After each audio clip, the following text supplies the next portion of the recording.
Shalom, puji Tuhan. Salam penuh kasih dalam kasih Tuhan kita Yesus Kristus. Kembali jumpa lagi dengan Brave Gospel. Di episode kali ini, senang sekali boleh menyapa saudara-saudara dimanapun berada. Kiranya semuanya dalam keadaan baik-baik saja. Dan kali ini saya rindu membagikan kebenaran firman Tuhan yang spesial. Telah saya beri judul, Memahami dan Menghidupi Otoritas Ilahi. Nah, saudara-saudari ini diberkati oleh Tuhan. Setiap orang yang telah percaya kepada Yesus Kristus Tuhan, telah menerima kabar baik, telah menerima Injil Yesus Kristus, telah dipercayakan, telah didelegasikan kuasa yang tidak terbatas. Ya, iman yang mengalahkan dunia, roh yang menjadi jaminan dari segala sesuatu yang telah disediakan di sorga.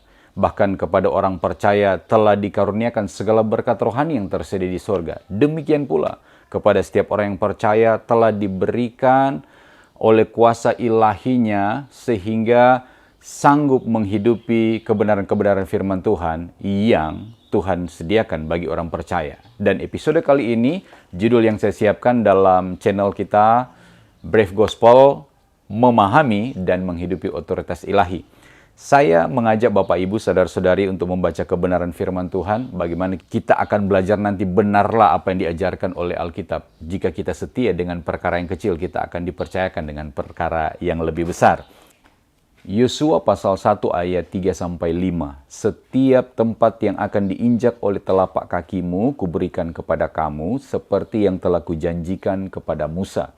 Dari padang gurun dan gunung Libanon yang sebelah sana itu sampai ke sungai besar, yakni sungai Efrat. Seluruh tanah orang Het sampai ke laut besar di sebelah matahari terbenam, semuanya itu akan menjadi daerahmu. Ayat yang kelima. Seorang pun tidak dapat bertahan menghadapi engkau seumur hidupmu. Seperti aku menyertai Musa, demikianlah aku akan menyertai engkau. Aku tidak akan membiarkan engkau dan tidak akan meninggalkan engkau. Nah, saudara yang diberkati oleh Tuhan. Lewat ketiga ayat ini kita melihat pada frase ayat yang pertama, setiap tempat yang akan diinjak oleh telapak kakimu, kuberikan kepada kamu. Pada ayat yang kelima, seorang pun tidak dapat bertahan menghadapi engkau seumur hidupmu. Seperti aku menyertai Musa, demikianlah aku akan menyertai engkau. Ini suatu pesan otoritas. Apa yang Tuhan percayakan kepada Musa itu pun dipercayakan kepada Yosua. Jaminan bahwa dia akan memenangkan setiap tempat yang injak kakinya karena memang telah dijanjikan Kanaan. Dan bagaimana Tuhan mendelegasikan otoritas seperti Tuhan menyertai Musa, demikian juga Tuhan menyertai Yosua. Nah, dalam bacaan ini kita melihat suatu pesan tentang otoritas ilahi. Ternyata orang percaya itu dipercayakan otoritas ilahi. Otoritas secara sederhana, saya mengutipnya dari sumber yang ada ya, didefinisikan demikian. Otoritas adalah kekuasaan atau kewenangan yang didapatkan oleh seseorang atau kelompok guna menjalankan kewenangan tersebut sesuai dengan maksud dari kewenangan atau otoritas itu diberikan. Nah, saudara ini berkati oleh Tuhan, dalam pembelajaran kita kali ini, kita akan melihat bagaimana pola Allah seperti saya telah sampaikan tadi di depan, bahwa ketika kita setia dengan perkara yang kecil, kita akan dipercayakan dengan perkara-perkara yang lebih besar. Otoritas rohani harus dimengerti, harus dipahami dan dihidupi. Bahwa otoritas rohani ini harus terjadi, harus termanifestasi, bukan hanya di dalam gereja Tuhan, tetapi juga harus terjadi atau kita hidupi yang pertama, di dalam diri kita sendiri. Ya, ini yang pertama. Otoritas rohani yang pertama harus kita hidupi di dalam diri kita sendiri. Saya mengajak kita membaca Matius pasal 24 ayat yang ke-43. Tetapi ketahuilah ini, jika tuan rumah tahu pada waktu mana pada malam hari pencuri akan datang, sudahlah pasti ia berjaga-jaga dan tidak akan membiarkan rumahnya dibongkar. Maksud dari kata rumahnya dibongkar adalah tubuh kita yang adalah bait Allah yang terdiri roh, jiwa, dan tubuh. Yang menjadi tuan rumah atas tubuh kita adalah roh kita. Pencuri ini adalah si jahat, si iblis yang akan memporak-porandakan agar supaya roh, jiwa, tubuh kita tidak dalam suatu keutuhan, tidak dalam suatu keharmonisan, hidup berkenan di hadapan Tuhan. Nah, hal ini menjadikan suatu pengertian yang seharusnya kita pahami. Kita harus berjaga-jaga dengan kehidupan kita. Kelak kedatangan Tuhan yang seperti pencuri juga. Kalau kita ada kesatuan roh, jiwa, dan tubuh, bagaimana roh rindu melayani Tuhan, jiwa kita semakin disempurnakan untuk mencapai tujuan iman, yaitu keselamatan jiwamu. Kemudian tubuh kita selaras dipersembahkan menjadi anggota-anggota untuk melakukan kebenaran Allah, anggota-anggota tubuh kita. Maka pada waktunya ketika kedatangan Tuhan yang kedua kali, kita pun siap dijemput. Nah, ini yang paling pertama. Ketika Tuhan memberikan otoritas ilahi kepada orang percaya, itu harus dihidupi untuk diri kita sendiri. Belum bisa kita akan mengaktifkan otoritas rohani tersebut kalau kehidupan kita sendiri belum dalam kekudusan, belum dalam keteraturan ilahi yang Tuhan kehendaki. Tubuh kita, tubuh Anda dan saya, kemah tubuh kita, yang harus menjaganya adalah Anda sendiri. Kita tidak bisa meminta kepada hamba Tuhan, kepada orang lain, tolong doakan saya, karena saya mau sibuk dengan perkara dunia. Tidak bisa seperti itu. Anda sendiri diberikan otoritas untuk menjaga tubuh Anda sendiri. Jaga keharmonisan dan keselarasan hidup. Roh, jiwa, dan tubuh harus sesuai dengan kehendak Allah. Karena iblis akan berusaha untuk membuat roh, jiwa, tubuh Anda itu tidak dalam kesatuan yang benar untuk melakukan kehendak Allah. Nah, dalam 1 Petrus pasal 4 ayat 7 kan dijelaskan bagaimana kuasailah dirimu agar kamu dapat berdoa. Kuasailah dirimu dan jadilah tenang agar kamu dapat berdoa. Nah, di sini tugas kita setelah roh kita telah dihidupkan, telah dilahirkan kembali, diberikan otoritas kemampuan agar supaya Anda mengontrol kehidupan Anda. Rasul Paulus memberi contoh yang sederhana ya, dalam 1 Korintus pasal yang ke-9. Ayat 26-27 ya, kalau saya tidak lupa. Aku menguasai diri dalam segala hal agar supaya ketika memberitakan Injil jangan sampai aku sendiri ditolak. Jadi otoritas rohani ini harus kita pahami. Pertama kali harus diaktifkan dalam kehidupan pribadi kita. Nah, saya lanjut dengan yang kedua. Otoritas rohani yang kedua adalah kehidupan keluarga, orang-orang terdekat kita. Bagaimana memahami dan menghidupi otoritas rohani yang telah Tuhan berikan kepada kita untuk kita manifestasikan dalam kehidupan keluarga kita. Bagaimana Anda dapat mengatur, mengarahkan, menjadi saksi bagi orang lain kalau kehidupan Anda masih amburadul. Kita belum bisa mengatur kehidupan sendiri. Apa terlebih hamba-hamba Tuhan, firman Tuhan mengajarkan, kita tidak dapat menggembalakan atau menuntun jemaat kalau keluarga sendiri tidak bisa kita atur. Poin yang kedua ini tentang otoritas rohani, suatu level yang lebih lagi setelah diri sendiri dapat kita atur, selanjutnya bagaimana kehidupan keluarga. Lewat otoritas rohani yang dipercayakan kepada orang percaya yang dihidupi dengan benar, kita dapat memenangkan keluarga. Contoh yang praktis dalam kebenaran firman Tuhan, bagaimana Adam di Taman Eden. Otoritas rohani semuanya dipercayakan kepada Adam, bukan kepada Hawa. Lihat, ketika Hawa telah makan buah pengetahuan baik dan jahat, seharusnya kalau Adam sudah melihat bahwa Hawa sudah telanjang, Adam bisa memerintahkan Hawa, muntahkan itu. Tetapi justru Adam tidak menghidupi otoritas ini. Sebab nanti ketahuan mereka berdua telanjang setelah Adam pun memakan buah itu. Kenapa pada waktu Hawa telah memakannya, Adam tidak langsung melihat secara spiritual bahwa Hawa sudah terlanjang? Ini menjelaskan bahwa otoritas keluarga ada pada Adam. Nah, contoh yang menarik juga, Anda membaca dalam kisah Ayub, bagaimana Ayub menghidupi otoritas rohani dalam keluarganya. Ketika ada anak-anaknya yang melakukan kesalahan, setiap pagi dia membawa persembahan korban, jangan-jangan ada anak-anaknya yang melakukan dosa di hadapan Tuhan. Ini menarik sekali. Dan dari bacaan kita, Yosua tadi, tokoh Yosua ini adalah orang yang menghidupi otoritas rohani dalam keluarganya. Mari saya ajak kita membaca. Yosua pasal 24 ayat yang ke-15 dikatakan demikian. Tetapi jika kamu anggap tidak baik untuk beribadah kepada Tuhan, pilihlah pada hari ini kepada siapa kamu akan beribadah. Allah yang kepadanya nenek moyangmu beribadah di seberang sungai Efrat, atau Allah orang Omori yang negerinya kamu diami ini. Tetapi aku dan seisi rumahku, kami akan beribadah kepada Tuhan. Ini suatu statement, suatu pernyataan yang menjelaskan bagaimana Yosua setelah dia menghidupi otoritas rohani bagi dirinya sendiri. Otoritas rohani ini berfungsi bagi dia menghidupi otoritas ini untuk keluarganya. Wah, luar biasa sekali. Jika di keluarga Anda baru Anda sendiri diselamatkan lewat otoritas rohani dalam hidup Anda, doa-doa Anda dapat membawa seisi rumah dimenangkan. Dalam terang perjanjian baru, bagaimana kisah seorang penjaga penjara yang bertanya kepada Rasul Paulus dalam kisah para Rasul pasal 16 mulai ayat 29-31 dan seterusnya. Ketika dia bertanya, Tuhan, Tuhan, apa yang harus kami lakukan supaya selamat? Rasul Paulus menjelaskan, percayalah kepada Tuhan, engkau akan selamat dan seisi rumahmu diselamatkan. Selanjutnya kalau Anda membaca pada perikop ini, bagaimana Paulus menjelaskan Injil dan penjaga penjara ini dia dan seisi rumahnya dibaptis karena telah percaya Injil. Jadi ketika seseorang telah percaya, siapa saja Anda itu ketika Anda menghidupi otoritas rohani pada diri Anda sendiri, dapat Tuhan tingkatkan otoritas itu sehingga Anda dapat memenangkan seisi rumah. Ada contoh praktis juga dalam 1 Korintus 7 ayat 16. Sebab bagaimanakah engkau mengetahui, hai istri, apakah engkau tidak akan menyelamatkan suamimu? Atau bagaimanakah engkau mengetahui, hai suami, apakah engkau tidak akan menyelamatkan istrimu? Nah, kebenaran ini menjelaskan demikian, Bapak Ibu, saudara yang diberkati oleh Tuhan. Satu orang yang telah diselamatkan dalam keluarganya tentu akan menjadi kerinduan anggota keluarga yang lain juga akan diselamatkan.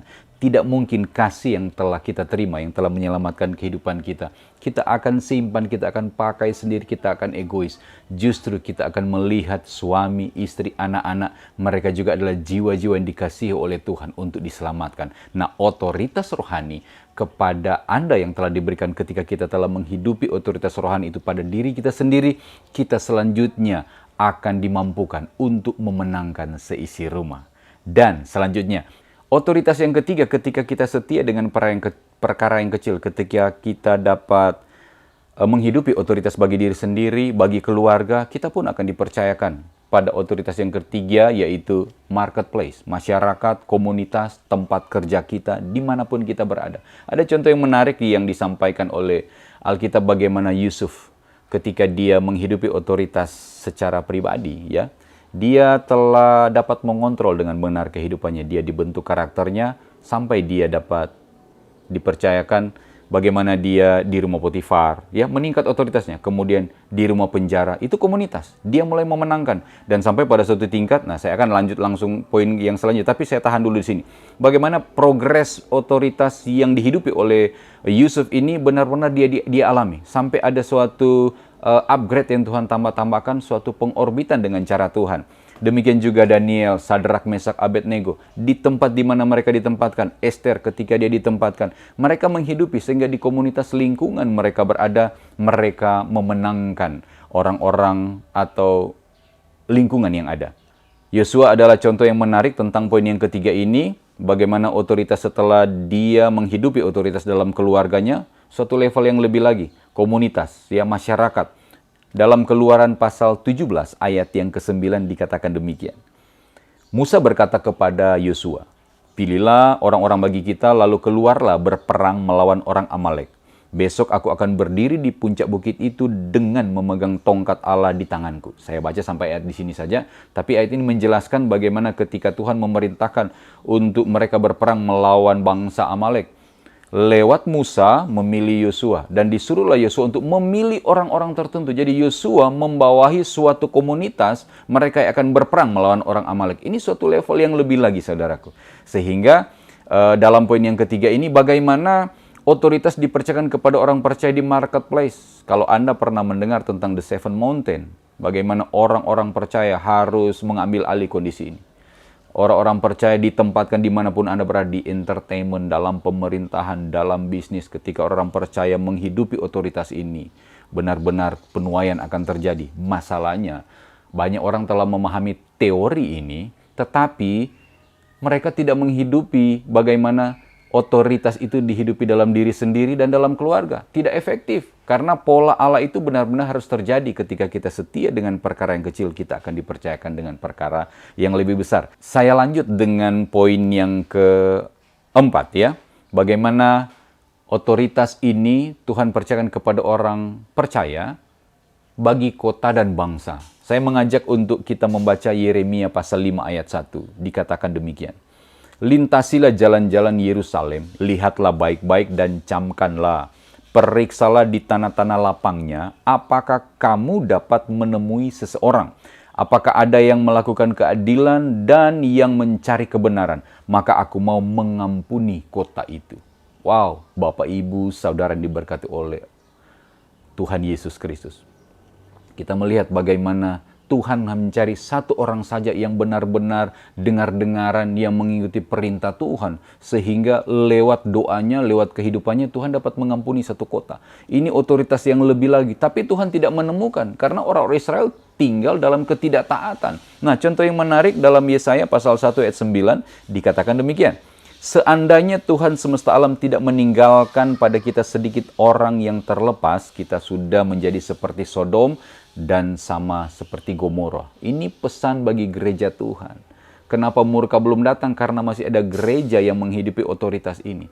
Dan ini terjadi dalam kesatuan. Nah, ketika bangsa Israel tinggal dalam taatan dan dengar-dengaran, Tuhan melindungi dan menjaga keamanan negeri mereka. Tapi jika mereka membelot, melakukan pemberontakan, Tuhan meluaskan mereka diserang, mereka dijarah, mereka dikalahkan, bahkan mereka ditawan. Ini poin yang keempat, bagaimana orang percaya yang telah menghidupi otoritas dalam dirinya sendiri, keluarga, kemudian di marketplace, di lingkungan, bahkan dia akan menghidupi otoritas bagi bangsa, kota, dan negara. Pertanyaan selanjutnya, bagaimana orang percaya dapat menghidupi otoritas ilahi setelah kita mendengar apa yang telah tersampaikan? Kita telah mengerti dan memahami bagaimana kita menghidupi ketika setiap anak Tuhan mengenal potensi dalam dirinya, mengenal kuasa yang didelegasikan surga kepada gereja, tahu cara menggunakannya, bagaimana gereja berkuasa mendoakan agar kerajaan Allah datanglah. Apa yang kita ikat di bumi akan terikat di sorga. Apa yang kita lepaskan di bumi terlepas di sorga. Nah, saudara yang diberkati oleh Tuhan, setidaknya ada 5 syarat agar otoritas rohani efektif dalam kehidupan kita. Yang pertama adalah iman, ya. Iman yang mengalahkan dunia. Tetapi untuk Anda bertumbuh memiliki iman yang mengalahkan dunia, Anda harus membangun di atas dasar iman yang paling suci. Yudas pasal 1 ayat 20. Ketika iman kita bukan didasari dengan Injil yang murni, dengan penerapan kebenaran sesuai dengan apa yang diajarkan oleh Alkitab, terlalu banyak orang Kristen yang telah beriman tetapi bukan iman pada dasar yang paling suci. Nah, yang kedua, setiap orang percaya telah diperlengkapi dengan perlengkapan senjata Allah yang dilengkapi oleh kuasa Allah. Nah, 2 Korintus pasal 10 ayat 4 bagaimana menjelaskan diperlengkapi dengan perlengkapan kuasa Allah yang sanggup meruntuhkan kubu-kubu pertahanan musuh. Ini harus dihidupi oleh orang percaya agar supaya kita bisa memenangkan keluarga kita. Kita bisa menahan setiap kekuatan musuh. Yesus pernah menyampaikan kepada murid-muridnya ketika mereka pulang telah memberitakan Injil, mengusir setan, menyembuhkan orang sakit dalam Lukas pasal yang ke-10 mulai ayat 19-20. Dikatakan bagaimana?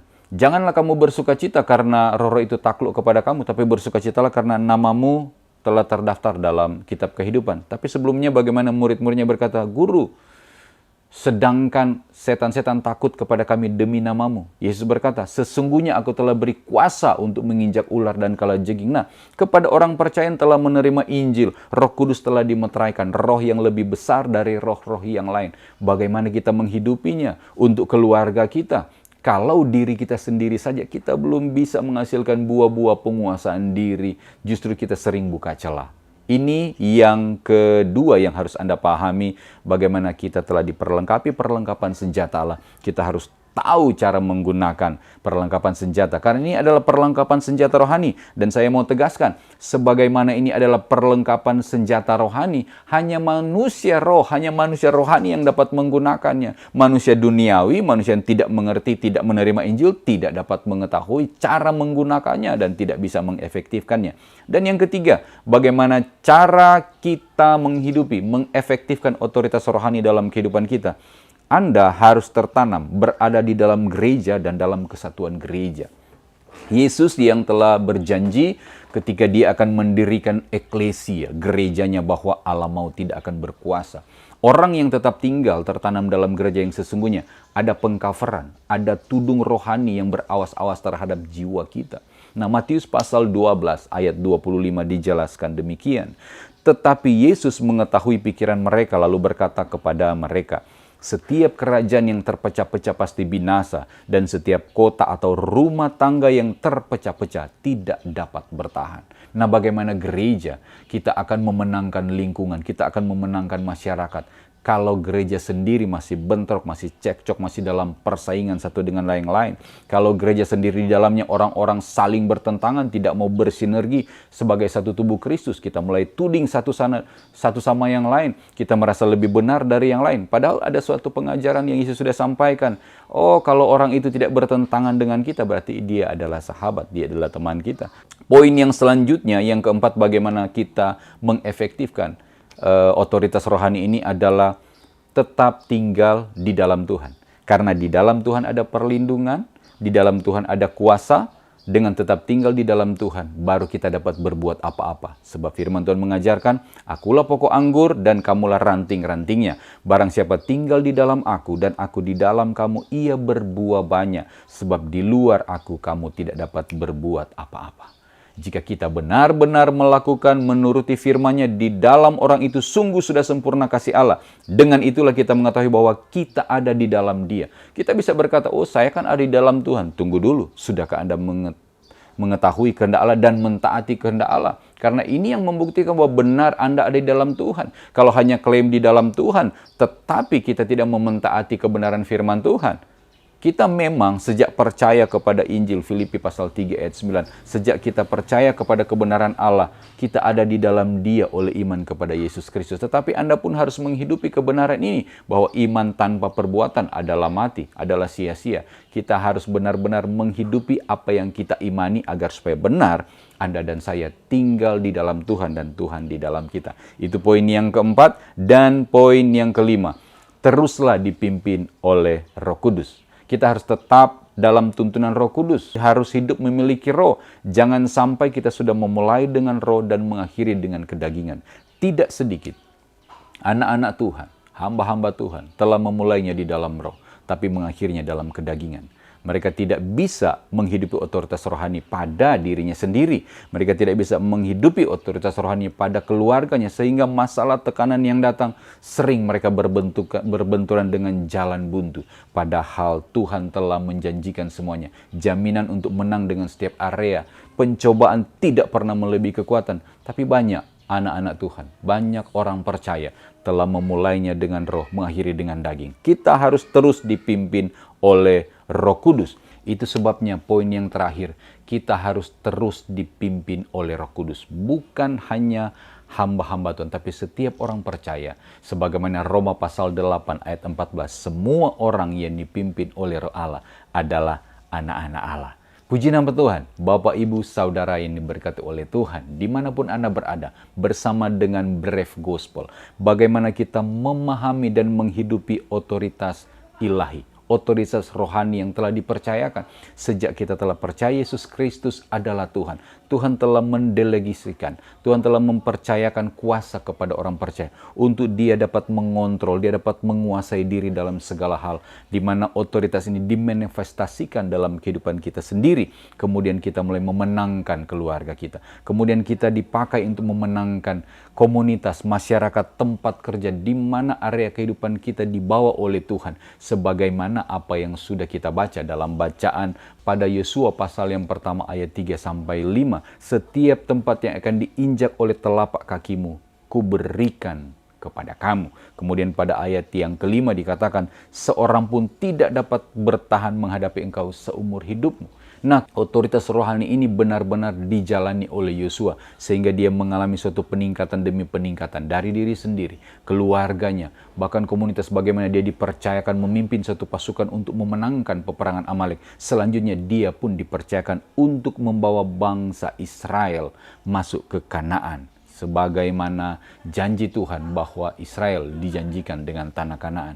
Biarlah kebenaran ini yang telah tersampaikan lewat berita firman Tuhan di episode kali ini boleh mencerahkan kita, sehingga orang percaya mengerti dengan benar dan memahami, kemudian menghidupi otoritas ilahi yang telah Tuhan berikan dalam kehidupan kita, agar supaya ketika kita berjalan dengan otoritas ilahi, dengan kita berjalan kesadaran bahwa Allah sekali-kali tidak pernah meninggalkan kita, dengan kita berjalan bahwa kita percaya sebagaimana janji Yesus, aku menyertai kamu sampai akhir zaman. Gereja akan Tuhan pakai untuk memenangkan dunia, sehingga apa yang telah dikatakan oleh Yesus, datanglah kerajaanmu, jadilah kehendakmu di bumi seperti di sorga. Itu terselenggara. Kerajaan Allah datanglah dan jadilah kehendak Tuhan di bumi seperti di sorga. Karena orang-orang percaya benar-benar menghidupi otoritas ini. Terjadi progres dari kesetiaan pada perkara yang kecil sampai dipercayakan perkara yang lebih besar. Tuhan memberkati. Salam dari kami Brave Gospel. Shalom.